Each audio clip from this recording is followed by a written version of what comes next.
Now, the reason we're here tonight is because if you listen to the conversation about privatization that is happening on most mainstream media outlets, a lot of things are taken for granted. The conversation always begins from the perspective that privatization is a legitimate means of the state, raising funding for its expenditures. It is a legitimate way of governing state resources. That is always a sort of baseline that is assumed. But is it really? Is it really? And another thing that is never talked about is what happens to the end user.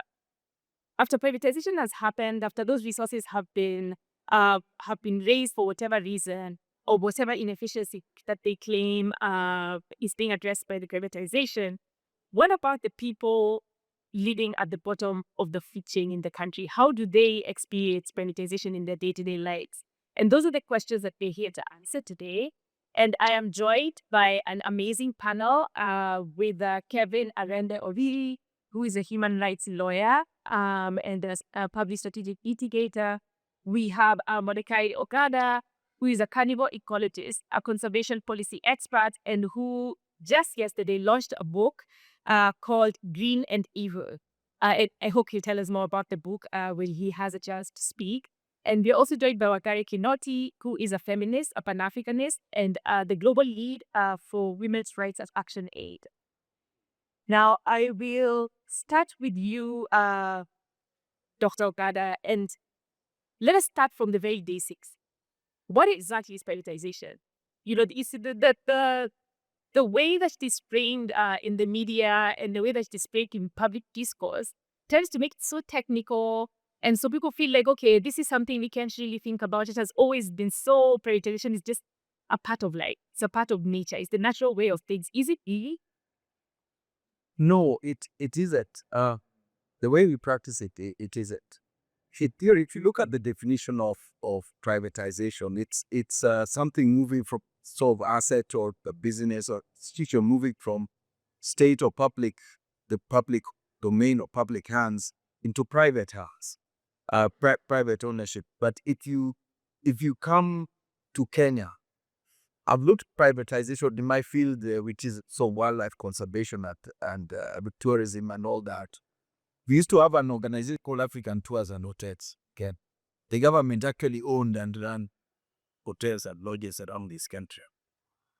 Those institutions were privatized because, that looked okay and good because the government has no business running hotels and they're not with an appetite and the individuals can be better. But if fast forward to now, what's going on in Kenya is not just transfer of assets. There is a transfer of power that's going on. If you look at what is being targeted, we are targeting to privatize airport, targeting to privatize Kenya Pipeline, these strategic organizations. If I just use an example of the airport, flying out of this country, you don't have a choice whether or not to go by the airport. You have to do it. So that puts power, apart from the profit, it puts power in private hands.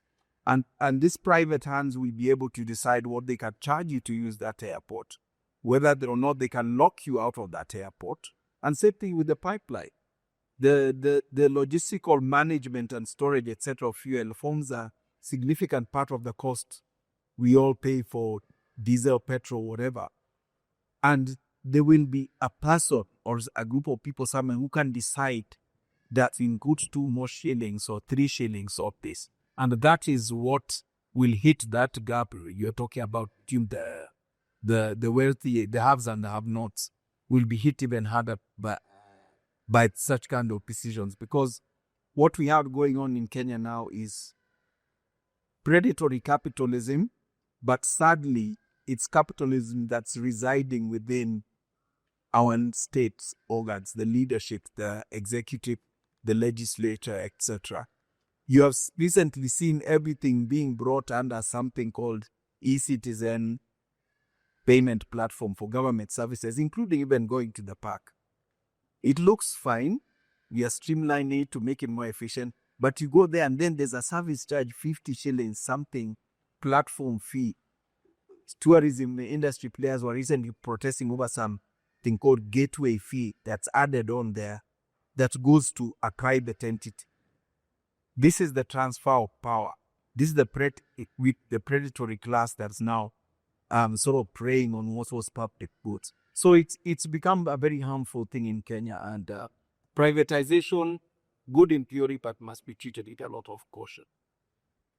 Thank you so much. So, I mean, privatization, so this wave of privatization that we are seeing, or the conversation about privatization that is happening now, follows other waves that have happened in the past. Before Kenya was a colonial state, a lot of the resources were communally owned. And then when the colonialists came and it was, Kenya was created as a state, there was the extractive colonial state, but even the extractive colonial state left a lot of public resources in the hands of the state to be communally owned for communal benefits. But then in the 1980s, there was this debt crisis in most of the global south, and following that debt crisis, IMF and the World Bank imposed conditionalities that state-owned enterprises should be privatized for multiple reasons. They said you need to privatize them because they're not making profits, because they're being run inefficiently, because you need to raise resources to be able to pay off the debt. And so we saw a wave of privatization in the 80s, in the 90s. Then we saw another wave under Kibaki. And that was when Safaricom, of course, privatized, Telcom was privatized. Now, one example of how privatization has affected Kenyans is, for example, when electricity was privatized. The cost of Kenyan producing power is about 10 shillings per unit. But once it gets to the average Kenyan, it's about 30 shillings per unit. And because they have the monopoly, then they have almost absolute power to set the price. Give us some more examples of the way in which privatization has affected Kenyans. Yes, thank you very much. The concept of privatization, and you have put it out very eloquently, particularly in Kenya, was began to be implemented around the 80s, late 80s. There were two laws. There was the Privatization Act of 2005, but that happened after a major privatization of Kenya Airways, which was touted across the continent as having been one of the greatest and most successful privatizations. But what we know about the story of Kenya Airways, if it ended up being one of the worst decisions ever to be made by the government of Kenya. You remember the sale of Safaricom? That was around I think 2008, if I'm not wrong. I don't know if many of you have looked into the details of what happened. It was more of the thing about the concept of privatization is that hides what you call crony capitalism. So it is made to look as if it's a method of increasing efficiency in the running of state entities, but in real sense, it is the enriching of a few individuals, what Mordecai has called the predator class. So at the heart of it is a profit motive. Once you introduce a profit motive in public affairs, there is no way you can have progress for the people. The reason why Oxfam and Oxfam has been making reports consistently, the reason why that gap continues to grow ever the more is because once you introduce a profit motive in matters of public affairs, then you cannot empower the people. It is as simple as that. It has been seen world over. One of the two greatest examples is the process of privatization during Augusto Pinochet's era in Chile, during Boris Yeltsin's era in Russia, and a complete disaster. If you look at Europe right now, you see what is happening across the world right now is something that we call hyper-capitalism. Capital or international capital is in the process of gobbling up all the commons, every common. There's a greed and a desire to gobble up everything, be it water, housing, I understand water right now is being traded at the New York Stock Exchange. So things have become so bad, even in Europe right now, that, and this is a process that has happened historically. Once capitalism reaches a stage such as this, then it begins now to get, to morph into fascism. That's why you see the rise of right-wing governments across the world, starting from the US, coming across all the way to Europe, even in Southeast Asia. So I think that is where the problem begins. Thank you so much for that overview of privatization. But so one of the other ways in which the language that is used in public discourse around privatization can hide a lot within it is by indicating, by pointing towards state assets, so you can privatize Kenya Pipeline Corporation, you can privatize Telcon. But another subtle way that privatization has been working in Kenya, and one of the most destructive ways I would claim, is through just an insistence on underinvestment in public services. So when the World Bank came to Kenya in the 80s, I think a lot of our parents lived in an era where education was free through to university, healthcare was free. The government used to make its own pharmaceutical products, the Kenya bus service is something that you hear about if you never saw it, and it sounds like a dream. And one of the things they said is that these public services, you have to pull funding out of them so that you can create a competitive environment. Now, Wangari, I want to come to you because you've done quite a bit of work around the question of how privatization and public underinvestment in education, in health, in these social services, how it has affected people and how it has altered the lives of people on the ground. I think, what you've asked, Mamka, is really important because I belong to, I guess, what you could call the kind of transition generation, right? So between those post-independence aspirations of African states. So I experienced some of those things you're talking about. I know many people in this room did not, because they come from a generation that was already neoliberal, right? Or at least, working within the neoliberalist sort of structure. And I should point out that apart from, of course, the obvious,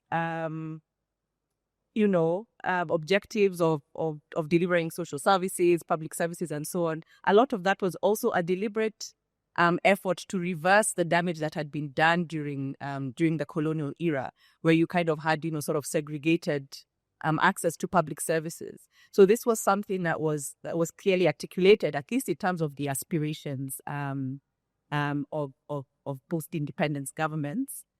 And I was saying that I kind of come from that generation where we experienced the things you were talking about, but I also came towards the end of it. So I was also there sort of at the dawn of neoliberalism, right?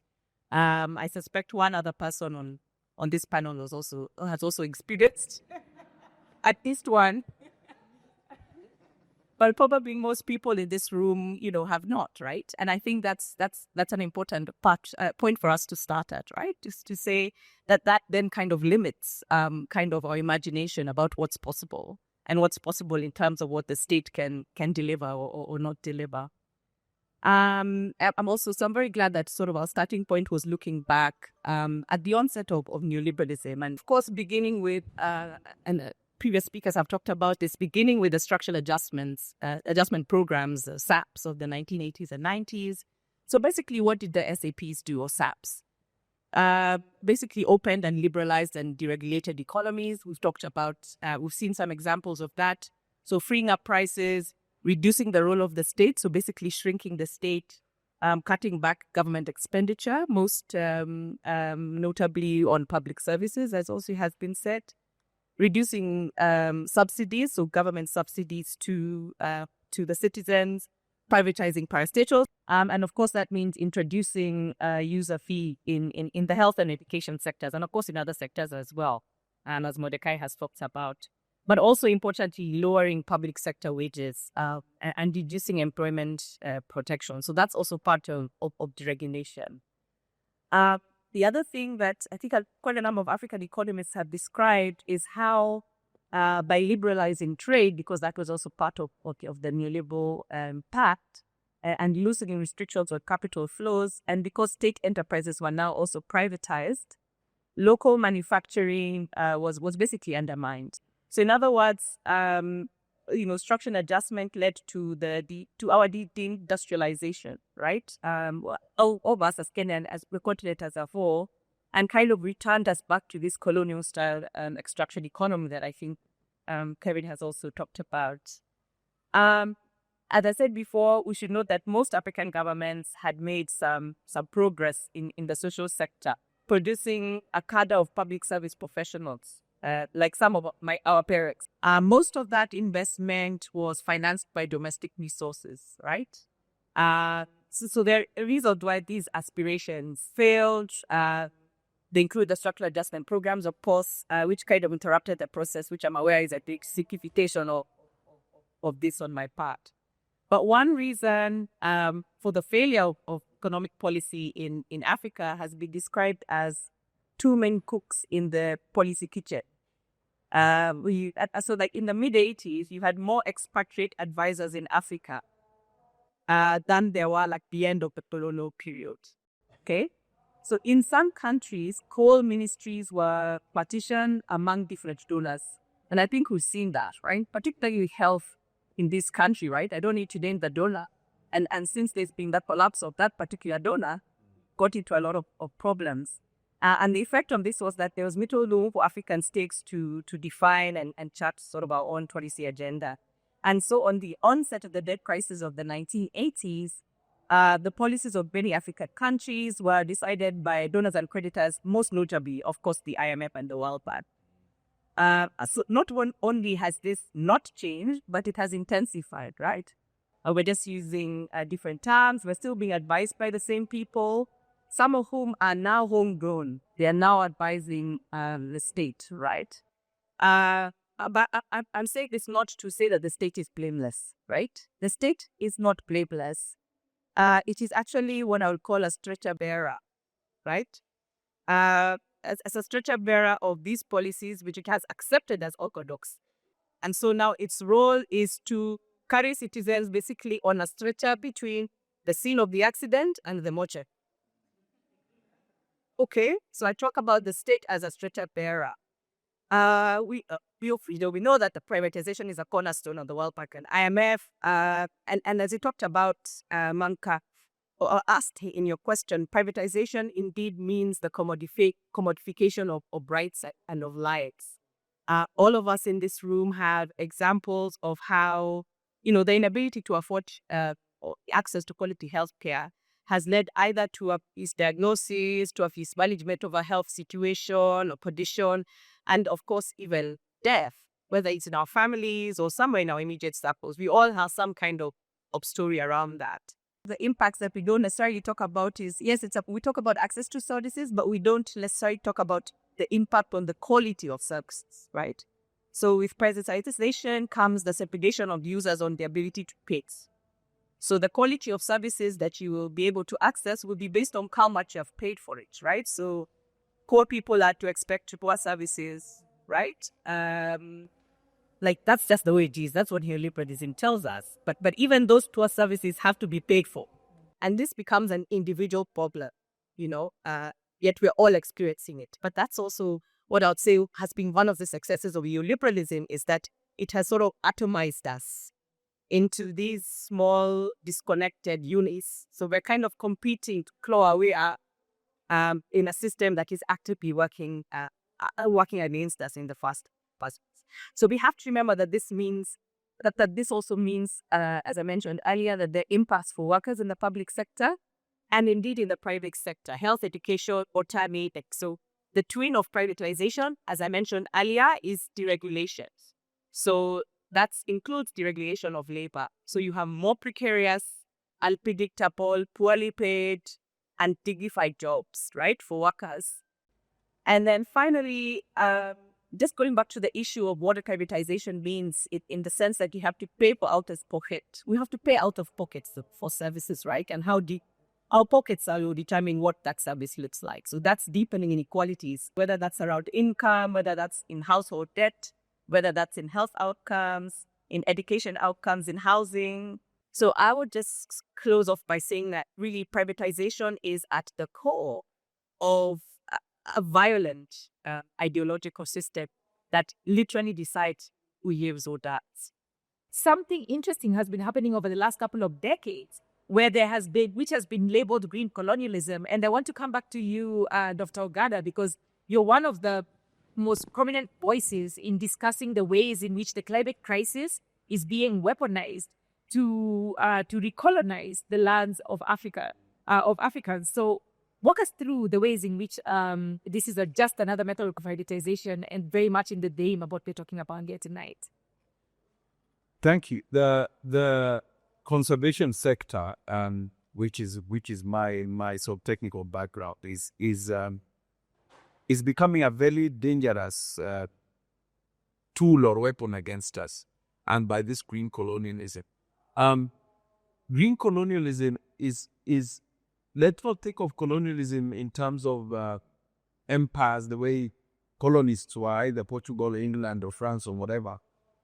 The colonists are now capitalists, and here the emperors, and they are now using their regents are now conservation organizations, because very well-funded conservation organizations are usually supported by either governments or very wealthy capitalists. And so the green colonization is something that, first of all, you vilify the person in situ who's the steward of that resource. When you get to a forest, you vilify the Odiek people. They must get out. You get to the rangeland, you vilify the Maasai or Samu or Vorana pastoralists.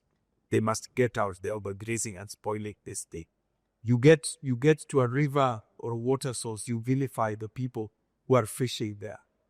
Those of you who are observant, if you see water reservoirs around the country, one of the most prominent sites around all of them is no fishing and no swimming. Dakaini Dam itself, which supplies Nairobi, you are not allowed to even go in the bucket to fetch water. So you vilify the people in situ, and then you get hold of it. And what it's usually under the guise of improving services, improving access. If I may talk about water, Nairobi's water is private. The Nature Conservancy took over control of Nairobi's water a few years ago through something called Nairobi Water Fund. The process of doing that was financed by companies like Diageo had some finance it there, Coca-Cola had some finance it there, and various other capitalist organizations. And water bills went up, but they said, we want to guarantee you good supply. So you'll have to pay more, and etc., etc. So this is one of the things that happened. The so-called Northern Collector Water Tunnels, it's a system around Muranga, the catchment, that guided water into tunnels as opposed to a river. You know, a tunnel you can't put the bucket and fetch water, or your goods can't go and drink in a tunnel. So it was the Northern Collector Water Tunnels. There are some period, some of our politicians were actually speaking up against it, but they were quickly quieted down by whatever method, and they kept quiet. So that's what is happening now. Capitalists are paying conservation organizations, particularly the Nature Conservancy, money to take over water resources in the global south. They've done it in Nairobi, they've done it in Cape Town, they've done it in Eldoret. I don't know how many people here are familiar with Eldoret and Miten area. There's a lot of groundwater there, very reliable groundwater from the Marakwet escarpment and around Wasing issue. This has now been taken over by the Nature Conservancy. And people in Eldoret are complaining about exponential rise in water in their water bills. But the issue is to control the water. Because, as Kevin said, water is now traded. And now we have this strange thing we're calling the AI revolution. And there's all these huge servers that need to be cooled. They need fresh water to cool servers. So first you come and control the freshwater sources, then you will come and build your servers at computing centers here.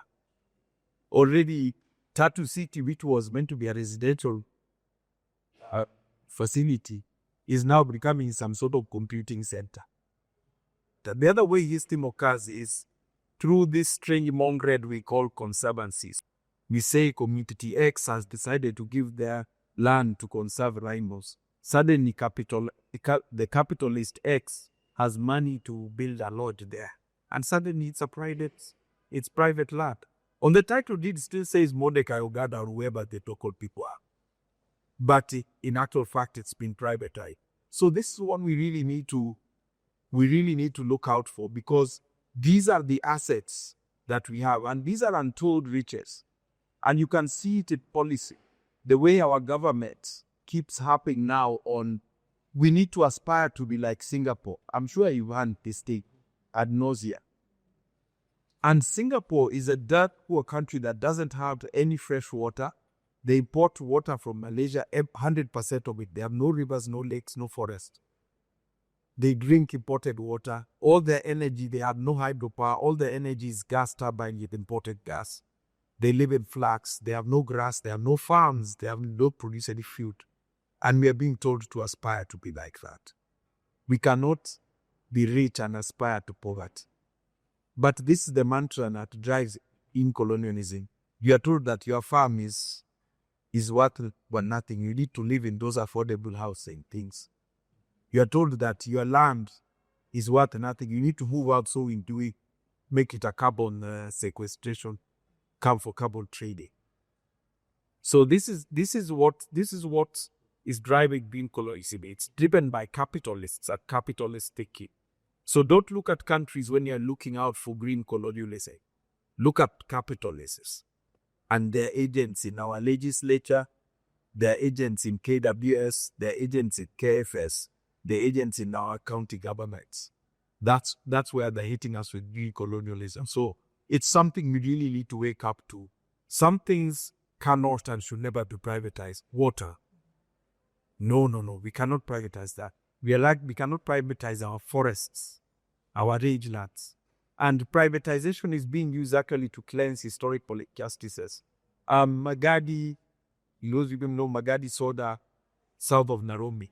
It was grabbed, the lease was from 1924 for the company to be extracted soda ash to the 100-year lease. So that expired last year. But rather than return it to the Maasai people from whom it was taken, they are now trying to turn it into a conservancy. This mongrel tool that is there for taking our land. So it cleanses that injustice.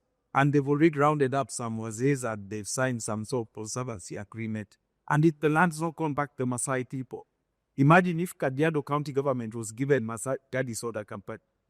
That would take care of every revenue need they ever had. But instead, as a distraction, we are being told they've been given a Posedi National Park, which is nonsense because they're not going to run that. But that's how it works. It's about cover-ups. You're being convinced constantly that you're poor. And I teach students and I bring students out there. They meet this some guy with a herd of 2,000 goats. And this student is told this is a poor man. And I ask the student, how much do you have in your account versus what you can see this guy has here? These are the thoughts we have to appreciate what we have. The moment you're convinced that you're poor, you're in trouble. Now let's turn our attention to what is happening in Parliament today. So there is a bill in Parliament. I'm not sure whether it has already gone through Parliament. It's now going to Senate, or called the Government-Owned Enterprises Bill. Kevin, I'd like you to walk us through what does this bill say? How does it differ from what does it change about state-owned enterprises? Why are people seeing this as a sort of gateway to privatization? And who are these foot soldiers? As Ogada has told us, who are these foot soldiers who are sort of trying to push for this bill? And what is it that they're aiming for? What are they looking for? Well, actually, the act was passed. It's now the Government-Owned Enterprises Act of 2025. So what the act essentially does is And people have been asking this question: how different is it from, for instance, the Privatization Act 2025? This act, in for lack of a better word, would be, preparing the parastatals for slaughter, changing them from the entity of a government parastatal to a public limited company, meaning it can be listed, so it looks enticing to investors out there. But under the schedules under the Act actually is about 65 parastaples that are actually earmarked for sale, basically. So it's actually just a transition on courses. But in terms of the administration, nothing is different, nothing different from the Privatization Act 2005, the one called PEC 23, and the one for 2025. It's a process that is coiled and handled within Treasury, the Privatization Authority, which was initially, I think, the Privatization Commission, is basically a department under the National Treasury. So absolutely no independence. And now it was the cabinet secretary is the one in formulates what you call the privatization program. Basically identifies, like you could just go out there, this one is called, this looking good, you can sell this or have friends outside there, take it to cabinet, have it approved, and then parliament, unfortunately, as we know it, how it operates, is simply a rubber stamp. So what you're telling us is that basically, because this act has passed, we will basically no longer have any state-owned enterprises. Essentially. Yeah, so that seems to be the core. And in fact, there was a policy paper that was drafted in 1992. I forget the name. That was even before the passage of the Privatization Act 2005. Remember when I said KQ was privatized before that act was passed?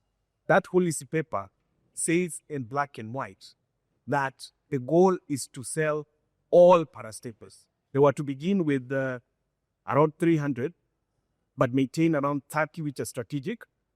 So I can say maybe perhaps Del Moy seems like he was a little bit more progressive. Would say let me maintain 33 for the time being, but the goal was to sell the entire. This is what we asked in court, and then I'm hoping you can see a committee of mine that the Shira will together in court. How is it that the state intends to serve the people? It doesn't have the tools.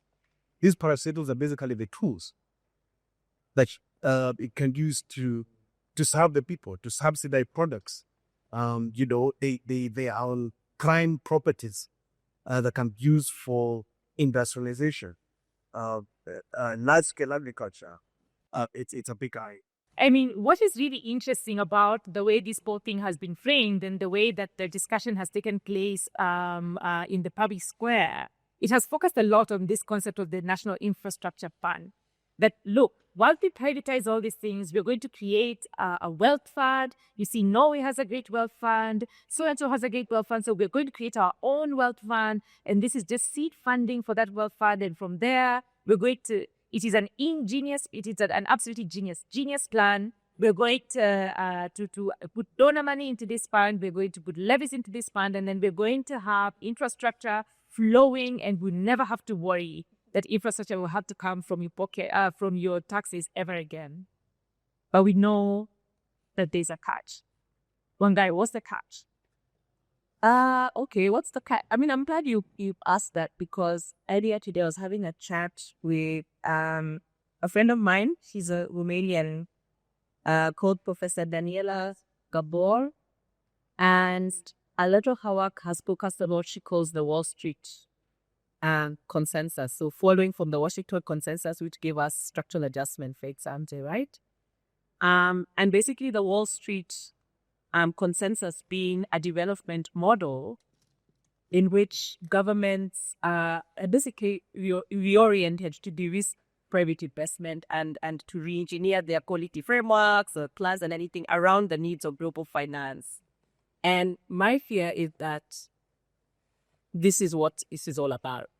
I could be wrong. I'm not an economist, right? So I would not claim to know exactly how these sort of sovereign wealth funds operate and go on. But one of the things I noticed recently is William Ruto proudly posted on X a few days ago that the World Bank supports this idea of this national infrastructure fund, right? Very proudly saying these are the reasons, and so we are supposed to clap for him as Kenyans because the World Bank has approved this idea. But I was really happy to see a lot of Kenyans respond to that, kind of raising questions on sovereignty. Some were asking, who do you report to? Do you report to us or to the World Bank? Because, Kenyans are like us, we're not customers of the World Bank or clients, right? So you need to report to us in terms of what this means for us. Because as I said, admittedly, I haven't specifically looked at this particular fund. It's also a new thing, a new proposition under this act that has passed. Or the related ideas to the Kenya Sovereign Wealth Fund.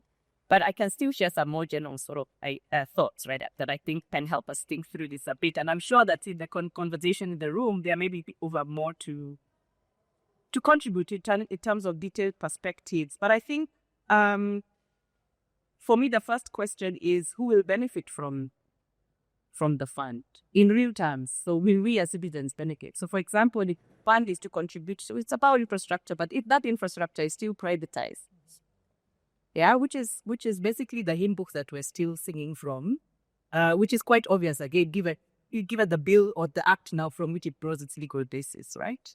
The act itself is around privatization. So I think we can guess that even if it's around infrastructure development, that we're talking about this in sort of private terms, privatized terms.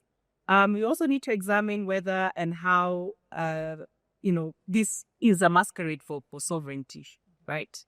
William Ruto, at least very soon after the beginning of his presidential term, was quite vocal on world stages. I don't know if you all remember, seeming to challenge these sort of global financial architectures, right? And ideologies. Very, this has a chokehold over us as Africans and so on and so forth. And he was really cheered and applauded by those who believed in his intentions, right? But here we are, under his regime, following on from several regimes, right, over the last 3 or so decades. But here we are using this very same financialization measures or money scripts that these architectures give us. So by financialization, I mean the increasing importance of financial motives, of financial institutions, of financial elites in the operation of the economy and its governing institutions. So going back sort of the Wall Street consensus that I mentioned before. And this is really one of the pillars of financial imperialism, which I think needs to be, sort of a broader conversation that they're having alongside, green colonialism, for example. So it's the same thing, right? So some of the other pillars of financial imperialism will be familiar to many of us. So foreign debt, which of course is also being given as one of the reasons why we're setting up this kind of fund. The realities of a currency hegemony or dominance. Okay, so the dominance of the US dollar, for example, in global economies. Talked about financialization, but also illicit financial flows, which is not something we talk about enough either. So including tax evasion and avoidance by big multinationals and rich individuals. And some of these are incentives for the kind of investors that I assume the government, they want to put money into these funds. So this is part of sort of the realities of a de-risking state. So the why I'm talking about financial, which really is because it is the power that is wielded to ensure that there is, of course, the accumulation of wealth, which is the obvious past objecting, but also that is connected to sort of political agenda setting, right? So you have big corporations now involved in agenda setting at the national level, whether that's around development policy or whatever it is. And it's really about ensuring that power is retained whenever it is, whether it's ruling classes, and within the country, so sort of the elites within this country, and other parts of Africa, and also their elite allies around the world. So one of the Last things I'll say, I was about to talk about the financial development process, which I believe this is part of, which I can talk about later, is that basically, I guess I'm saying I have more questions than answers, right? So for me, do sovereign wealth patterns reflect sovereignty as expressed as the aspirations of citizens? There's something Daniela, like I mentioned, has done quite a bit of research on this Lake Turkana wind power project, which the big one, I think the biggest investor is BlackRock. Those of us who know BlackRock know what BlackRock has, the kind of damage it has done globally, right? And this Lake Turkana wind power project really has just ended up being a private, company. It's a private wind power company. And these are the kind of projects that presumably these kind of funds are supposed to invest in. But what will happen is government will, so the sovereign wealth fund will be there. If you buy majority shares in a project, majority shares will probably be with a foreign investor. So there's some ownership by government, but not control, because private capital has no control. So those are the kind of questions. For me, it's an issue around sovereignty, and it's really related to the questions around financial imperialism, which I think is really sort of the overarching conversation we need to be having. So I think when you say you have more questions than answers, I think if we listen very closely to what our leaders are saying, they are giving us some answers, albeit inadvertently. I don't think they intend to, but they did. So in sometime last month, in October, Kimani Ichung'wah went on the floor of Parliament, and while he was making the case for this, for the bill, at the time it was still the bill, the government-owned enterprises bill, the privatization bill, he said to the MPs, you guys should be supporting this because it is us who are going to benefit. It is us who are going to benefit. And by like the us, he meant the parliamentarians. So it's Dr. Ogada, what do you think he meant? And frame this in the context of the Oxfam report. Yeah, I think it was surprisingly crass, even by the standards of our leaders. But yeah, it was literally, this is money in our pockets, because you support this bill. The guys who are going to come to buy this whatever we are selling are fabulously rich, but every purchase will have to be approved by Parliament, and we know this. You have to be seen somewhere aside to approve these things. It's literally the pork bar. It's that crass. And I think even apart from the corruption part of it, our parliamentarians know that they are the very direct beneficiaries of any overtaxation or government exploitation of the people in Kenya, just by how much they are paid. Just by the sheer amounts of money they are paid. I know we all talk a lot about the salaries our parliamentarians are paid.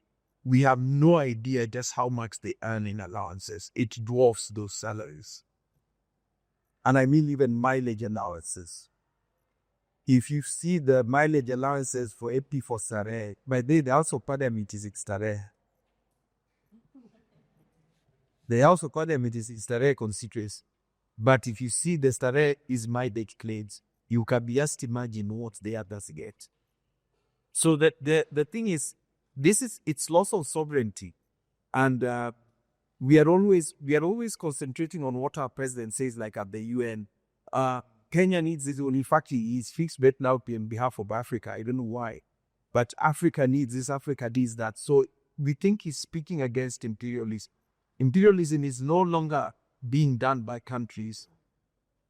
It's billionaires, it's capitalists. And I can tell you that even in the conservation field where I've worked for some years, billionaires come and dictate policy by coming and funding meetings to discuss wildlife policy. And they pay everyone per diem, including the minister. They come and sit at these discussions that the minister signed off on these dates. And one of sport hunting was nearly introduced in Kenya about 20 years ago by such a method. These wealthy billionaires came, and their proxy was the late Gigi Kariuki, MP for Laikipia West. he was tasked to go to parliament, talk to everyone, and find out how much they make. And he was given the money.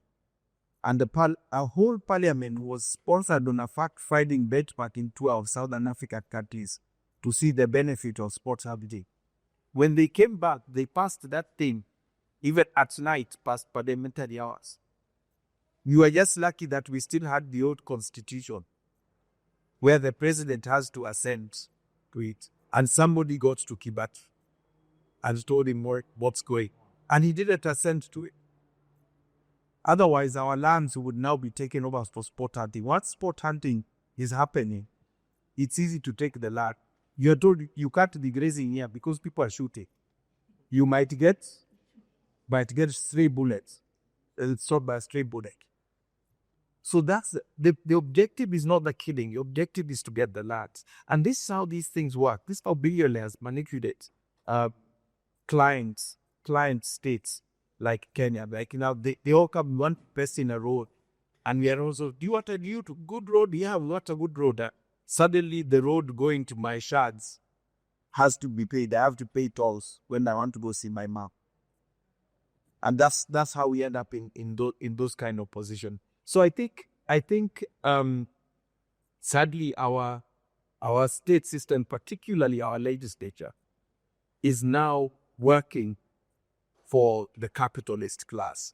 And it's the same thing like we see these bonds, Eurobond that they say. We used to know whom we are borrowing from. We have bought X loan from China, X loan from UK, from France or whatever. But suddenly now we are borrowing without names of who we are borrowing for. And this is money laundering in real time. Carbon trading is money laundering. You hear $5 million is paid for carbon. What's a carbon credit? So money is just changing hands. There's no goods or services moving anywhere. This is money laundering. And it's sad that our mainstream media is sort of being cowed into not asking his question. But someone should ask the president or the minister, what is a carbon credit? How is it measured? How is it taxed? Who is paid the money? How much is it paid? And how is the pricing done? But all this is accepted because it's free money. It's wealth. You're being given free money. You're building sovereign bonds and all these other things. So I think financialization is playing the same role that guns and bullets played in the late 19th century when our countries were colonized and our people were enslaved, etc. Yeah. So I'm going to ask one final one to Kevin, because we have touched on it. We have touched on it a bit. And when I was watching an interview, and maybe I should be saying who the interview was with on one of the major TV stations about privatization, I kept wanting to pull my hair out because they were talking about the Kenya Pipeline Company and they were not talking about sovereignty. They were not talking about sovereignty. They just kept talking about profit margins and they don't know shareholder value. Let's talk about Kenya Pipeline Company specifically because that is the one that is on the chopping board. It is at the moment fully state-owned, so fully publicly owned. And it is the juiciest goats that they take it to slaughter, and you can hear the discussions around it. So I want you to frame your comments around the question of sovereignty. When we give up state-owned resources, what are we giving up beyond just the state-owned resources? And what position do we have sort of fight against this? And then after you provide that answer, I will come to the audience to ask their questions. What is sovereignty? And I think Kenyans have come to understand this concept quite well. You know that it rests with the people, right? We have simply donated our power to the state. It only involves the free arms, but essentially it belongs to us. Now, once you sell off strategic assets, once you sell off entities that are essentially the tools that are meant to be used to deliver services to the people. And I'll take, for instance, the example of the Kenya Seed Company. This is essentially where we're talking about our livelihoods, food sovereignty. Kenya Seed Company is the only state-owned seed producing company, in that the state is meant to invest in coming up with seed varieties that would have good yield, that will support the farmers, supposed to also have extension services to the farmers, and support peasants, basically. Now, the minute you sell it off to multinational corporations like Bayer, Monsanto, I mean, what are you saying about the future? It will reach a point when there are people outside that control what you eat. All right? When you talk about the GMO, and I call it the axis of evil, the GMO advancement and the pesticides, agrochemicals, they all work together. And most of these companies produce all of these things. Somebody was telling me a joke that if you look at Bayer, it's interesting that they bought over Monsanto. So the same company that is giving you pesticides that are poisonous and carcinogenic will also give you medicine. He treats you, So it's a big joke. It's essentially selling off our livelihood, as it were. Now, I want to come to you to pose any questions you may have, and I hope you have very many.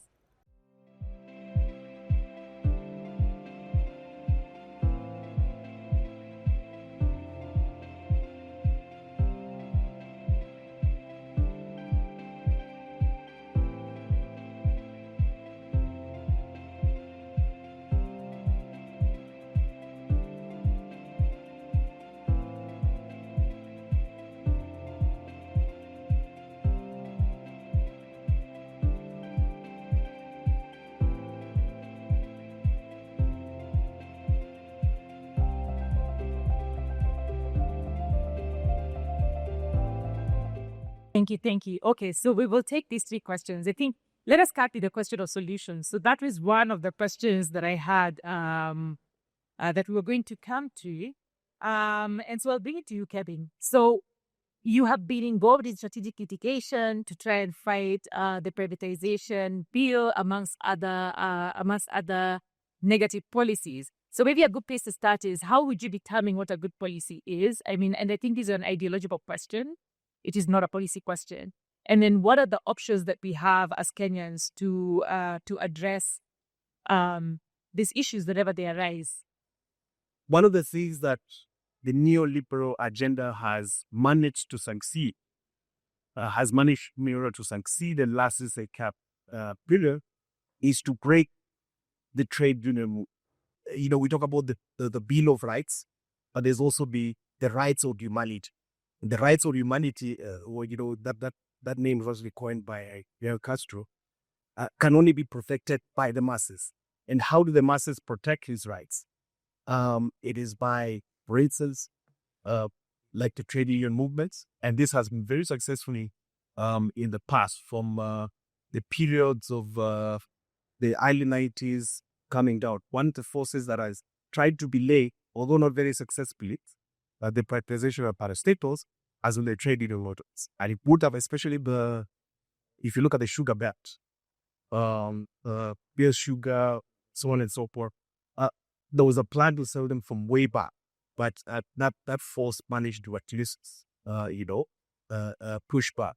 As to,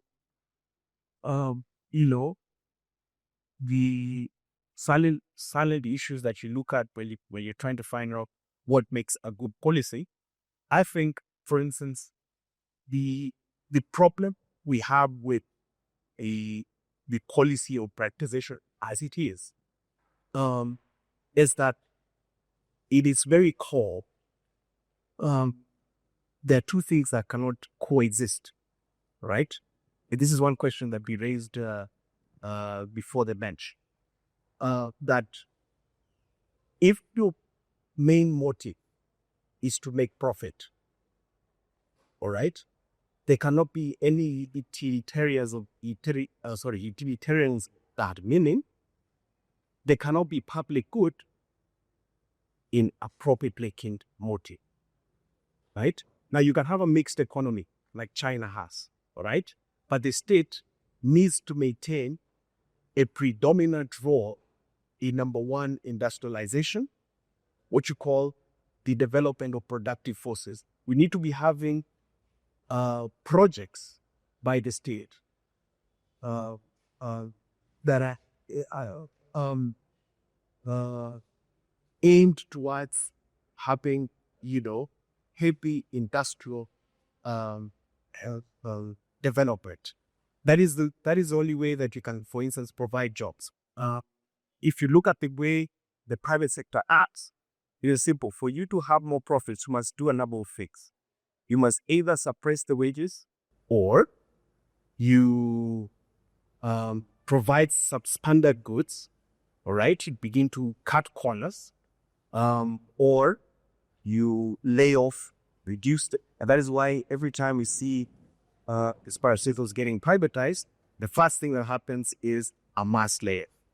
So you cannot develop as a nation if you're going to leave the entire goal of developing a nation on the private sector. The state is to wake up and remember that it has to that predominant mandate. So let me bring this question to you. This is being framed around the question of debt, the fact that we don't have enough money, so we raise money. How do we address the question of the lack of capital, while also addressing the question of needing for people to access these public goods and services? And yet the private sector has shown over and over again to not be a benevolent player. Yeah, for sure, the private sector is not a benevolent player. And even with public-private partnerships, which the engineer has mentioned, not only in water, but everywhere, even including with health. I don't know if many of us remember I think it was being called the managed, and it was the medical equipment leasing PPP that caused a lot of problems in Kenya starting from around 2018 or 2015, but there was sort of the uproar in Senate and so on.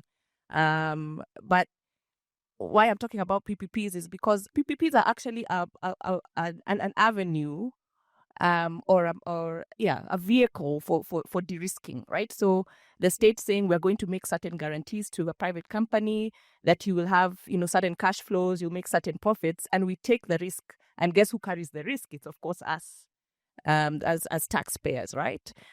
So I get sort of the point that, okay, where are we? Because we are stuck fiscally, right? But I think, and to your wider question, yeah, we're stuck fiscally, but we must not get into the trap of thinking that there's a way that we can somehow leverage PPPs or wider or other sorts of privatization in ways that will benefit citizens in the long run. So they may seem short term like something that makes a lot of sense. But as I said, in the end, it's really socializing risk, and that falls on the citizen. Private companies don't take up that amount of risk when it comes to public-private partnerships.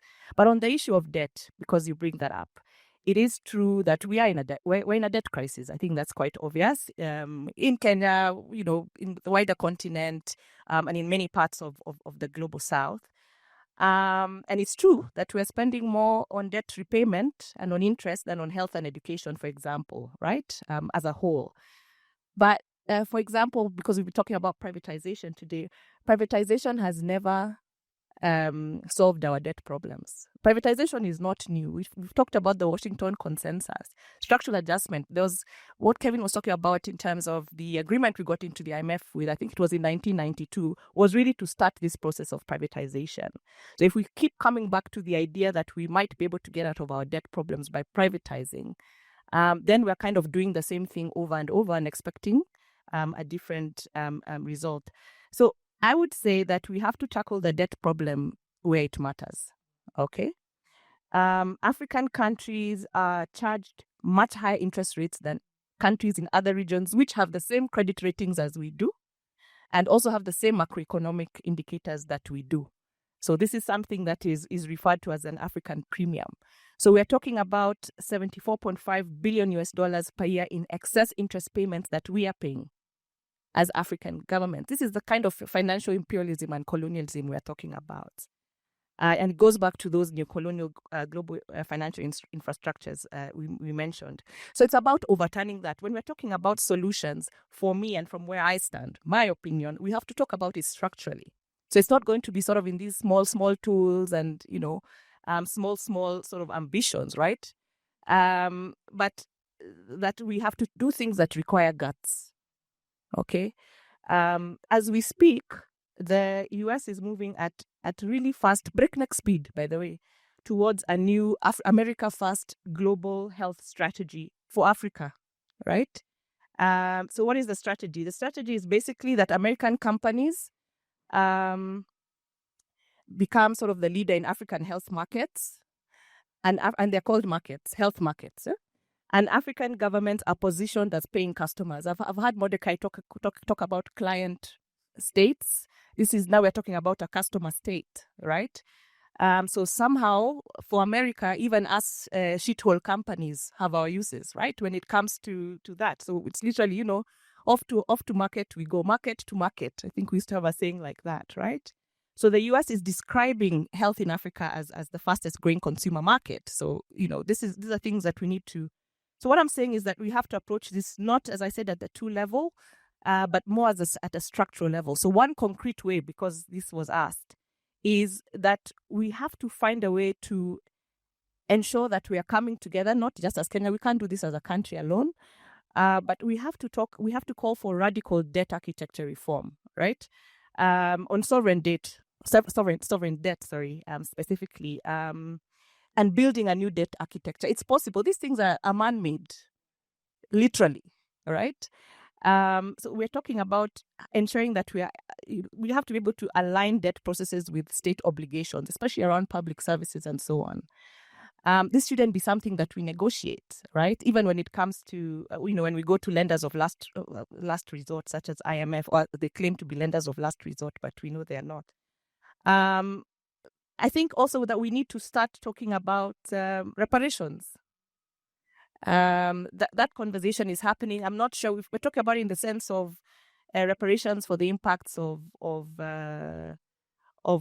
slavery, of the slave trade, of colonialism. But I think we also need to talk about it in the sense of what have been the impacts of these neoliberal sort of impositions on us, and even pollution and emissions. Exactly. I was just going to talk about that because I saw a calculation showing that the climate debt that rich polluting countries are liable to pay to climate vulnerable, low and lower middle income countries, including in Africa, but this is wider than Africa, is $107 trillion US, right? So if we're going to calculate in that sense, so this is more than 70 times what these same countries are paying in total external debt, right? So why don't we look at that conversation there, right? So I'm saying it takes some guts. It takes us thinking about things that may seem a little bit ridiculous, because if we talk about going to these developed countries and saying that you owe us $107 trillion US, it sounds ridiculous. But that's how we're going to be able to close sort of the fiscal space gaps that we have. Yeah. Yeah. So I really like that you brought up reparations. And I think something I'd like to say to the civil engineer is, I don't know if we have anyone from Kayole here with us today, comrades from Kayole. I think you may want to chat with him about the World Bank PPP in Kayole, Soweto, and how that worked out. That in practice, in theory, these things sound good, but in practice, usually they reduce access to the public services. They increase the tariffs, that is the amount paid by the end user. The overall privatization has done nothing but increase misery. So let's come to the final question about what are the sort of global instruments like COP and other institutions. How can they intervene to sort of roll back? Especially, I think this question was asked specifically about this question of green colonialism, because it is a growing and pressing issue. And I think it's something that all of us in the room need to be thinking about quite seriously. Okay, thank you. I'll start so from the perspective of it was the Gidenji's question, that solutions, a lot of what we are facing now is that policy making has been privatized, like the parliament and all these people are serving private interests. It's meant to be a public process. Gidinji was asking what can we do structurally to resist this? So he's asked what public process can we do? First thing we have to do is we have to privatize resistance, if I may use that term. And that starts from the individual. These structures are all like peer review publications, scientific publications. If I talk about myself, people, the writings I've written about conservation are unknown, but I do not submit anything to peer reviewed journals. I stopped about 6 years ago. I get invitations every week, a couple of them, but I say no, because those are falsehoods. Science has become prostitution. A scientist funded by a capitalist is not going to write a paper that helps the environment. So whether it's the seeds you're growing and sharing, it's the milk you're selling to your neighbor, buying from your neighbor, we have to start down there from the individual. It really helps when you get into policy spaces where you get opportunity to speak up. Now, if you look at these investments, like the PPPs, like in water supply, you realize that the people investing, no one invests in supply, making pipes so you can supply people with water in Wanjira. So there's no interest in helping. I'll argue that there's no way PPPs are going to improve the lot of anyone who does not have access to water. They're interested in profit, not in supplying the water. Those of you who have read history, there's something called the Berlin Conference, where a group of white men met in Germany to divide Africa like a cake. This is in green colonialism. These are the Berlin conferences. And there are talk shops where financial deals are made. The agreements that come out of those COPs do not even mention the forests, the animals and all that. They say, I'm going to pay so and so this much, so he does this and that. And basically the final nail was when they started holding the COPs in the richest countries, or those who could afford to pay most. So they went to Azerbaijan, one of the sort of leaders in fossil fuels production. And then from there, they went to Dubai, I think Abu Dhabi. So they've been traipsing around these oil-rich countries. So that drove the final nail into the coffin of the COPs. The recently ended COP30 in Belém, Brazil, the final agreement did not even mention fossil fuels. So these are useless meetings. Their contribution to our well-being of us or our environment is 0.0. The Africa Climate Summit, which happened in Nairobi 2023, was probably the most ridiculous snapshot I saw, because I remember our president driving to the meeting in some ridiculous little yellow electric car, which probably even exposed him to attack by terrorists, because I don't think it was even armored. So he went there, and when he's standing there, John Kerry, the US climate czar, drove up in a motorcade of about 5 Cadillac Escalade SUVs. And he drove up there to tell us to reduce our emissions. That is, I mean, it would be tragic if it wasn't so funny. But that shows how little attention we should pay to these global meetings, because environment is local. And the moment they start making you think that these global meetings are important, you lose sight of what's local. And that's how climate colonialism goes, because people start talking about carbon offsets. Someone thinks he can pollute a river in France or somewhere.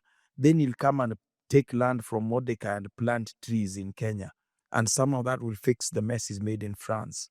No, environment is local. Each country must clean up its own act. And as Ogada just said, if we monetize, put into figures the amounts they owe us, it's colossal.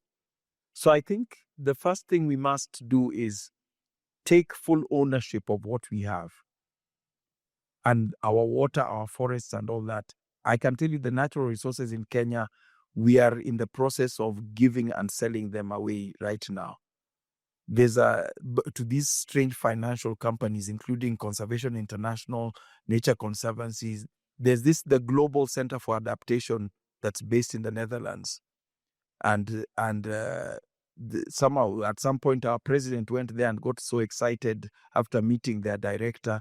Shortly after I came back, that director was appointed Chancellor of University of Nairobi. He's called Patrick Vakoyan. Now they've been given a permit to get some land to build a headquarter in Kenya. They were landless people. In the Netherlands, they had a floating office. It's on water. These were landless paupers. We've now given them land to build an office in Kenya. And they've said they are going to house our Ministry of Environment inside that office. Those are the realities that are happening. So let's stop thinking we are poor. If we are poor, these carpetbaggers wouldn't be coming here. That's the basic truth we have. So let's resist, keep ownership of what we have, and when we deal with our leaders, let's call them out on environment. Let's stop listening to someone saying emissions and all these kind of things. You can see how these things are being pushed at us. There's interest behind these, and the COP meetings are actually very harmful, because there are places where those who have destroyed the environment go to work out deals to buy existing intact environments using paper money, dollars, euros, whatever. Dollars, euros, and all those are printed and manufactured by human beings. Forests, water, land, animals are not manufactured by human beings. So it's an unfair exchange, and we should see it as such. Thank you. Great. Thank you so much. So I am so grateful for all of you for having sat through this session. So I will let them give us one final word. And in that word, I mean, this subject is sort of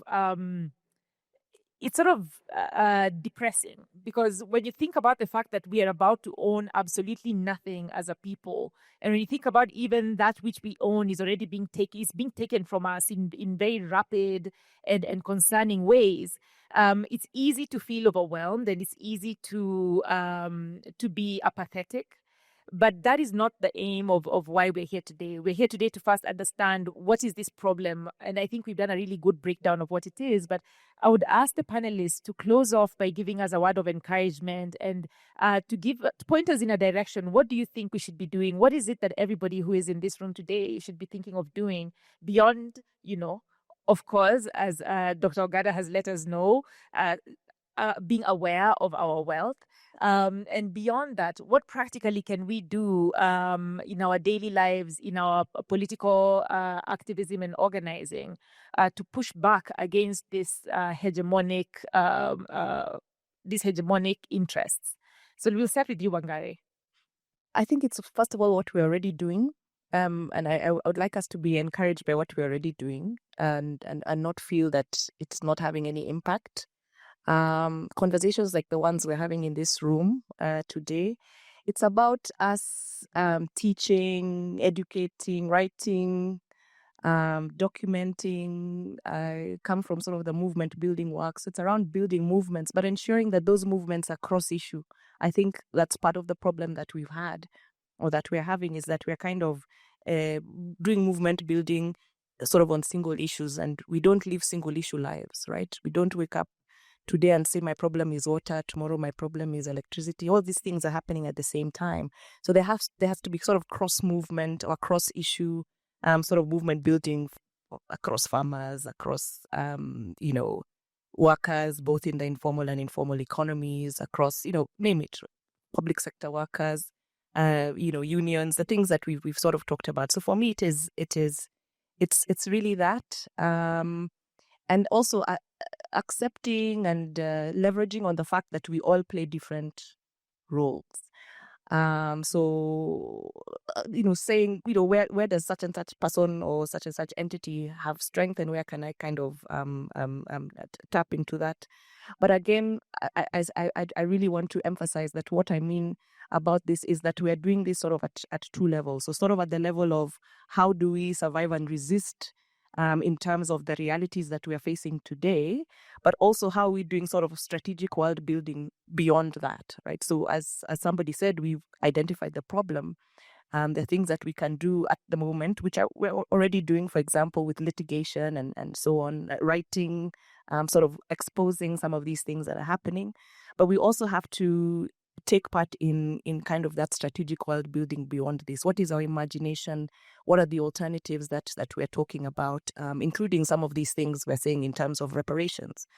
So how do we kind of solidify our ideas around that, and how do we take that to the next level? But it's really to encourage us that this will happen over time. Different things will happen at different times. We contribute how we can. And I think many of us in the room are already doing that in one way or the other. I'd say that we must keep the discourse going. First of all, you must own your little space and do your little bit as an individual. And we must act on what we know. For example, don't go to Nakuru National Park until they show us where Brian Odhiambo was put. Don't go there. And don't pretend that rhinos are wonderful, so I have to go and see them. No, you don't have to see them. So things like that. Products produced by companies that may violate one ethical norm or another, you resist them. You don't use them. Don't go to the places where you're not appreciated or someone else is not appreciated. So it's really important. Like what I said, I'm a scholar and a scientist. I don't publish in peer-reviewed journals. I don't, because I know they're part of the apartheid structure that keeps us down. And we need to read and speak a lot more, forums like this, whether at homes or whatever, because our education system is designed to keep us down and keep us dumb and pigeonhole us. I understand as much as I do, not because I've got a PhD. It's in spite of having a PhD. My peers, my educational peers, don't talk the way I do because they've accepted the boxes. So in whatever field you're in, we have to do that. And we need to understand something, that nothing lasts forever. Sort of the human lifespan has sort of determined that bullshit, if I may use that word, lasts around 70 to 80 years. The bullshit of the UN is about 80 years old, 1945. It's expiring. The bullshit of the World Bank, IMF is about the same age. It's expiring. We used to think, when I was younger, we thought World Bank is this wonderful thing that comes to save us when we're in trouble. All these things, the bullshit of Kenya's independence is also around 60-something there. So it's also lost its teeth. It's also expiring. So this is sort of a good time to be alive and energetic, because this is a time when things can change and you can stand up for yourself. The bullshit of foreigners coming to save our environment and the fact that our biodiversity is in peril and the peril is from Black people, that bullshit has expired.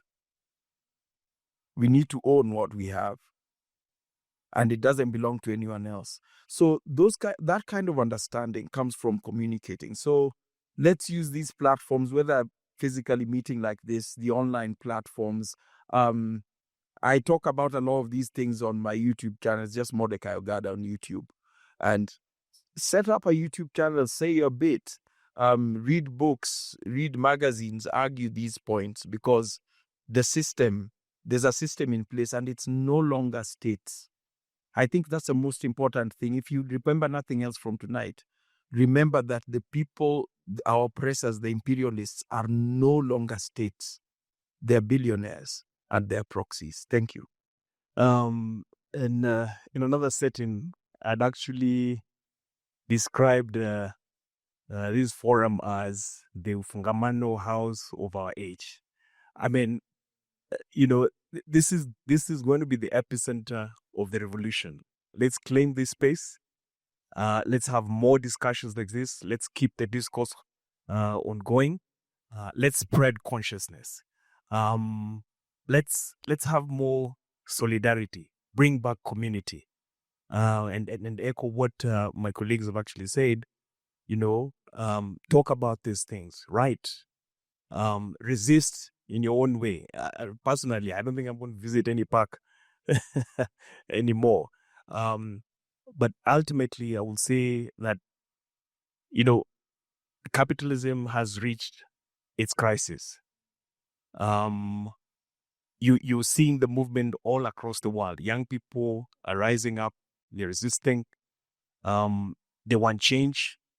They want an economic system that works for them. And I know, like in this country, the faith has been lost in the political process. The young people came out in their droves in 2024. And now they're being chided and told, oh, they're not taking votes. They're not going to vote in 2027 and so on and so forth. Well, I would say as a communist that the solution is not in the ballot, but it's also a tool.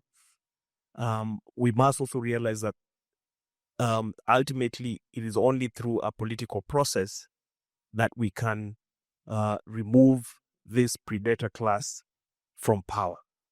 So I think this is homework for us. Do we, as this generation, let me say Gen Zote, and people who are forward-looking, is it time for us to look for a vehicle that is people-centered, that is conscious of the neoliberal agenda that is the biggest enemy that we are fighting? Is it about time that we had such a vehicle and fomented this force against the predator class? Thank you. So the message seems to be organize, organize, organize. Organize, organize, organize. Organize, organize, organize. Great. Thank you so much. I just realized I did not even introduce myself. I am Mamka Anyona. I am the host of A Certain Amount of Madness podcast. This session is going to be recorded and is going to be uploaded on YouTube, on Spotify, on Apple Podcasts. And so you can look for us, follow us on Twitter, follow us on TikTok at A Madness Pod. And this is the final town hall we are holding this year. So thank you so much for being a part of this. And thank you to everybody who has been there for other sessions throughout the year. We expect that we are going to be doing quite a number of this next year on various economic subjects. This is a very critical time. We're going to be going into the election period. Our leaders are going to want to blind you with a lot of blah, blah, blah. A lot of it just about, ethnic arithmetic. But what we are going to be doing in these sessions is talking about the economic issues that impact our lives on a day-to-day. And hopefully some of you will be speakers in those sessions as well. So thank you so much for this evening and have a wonderful night.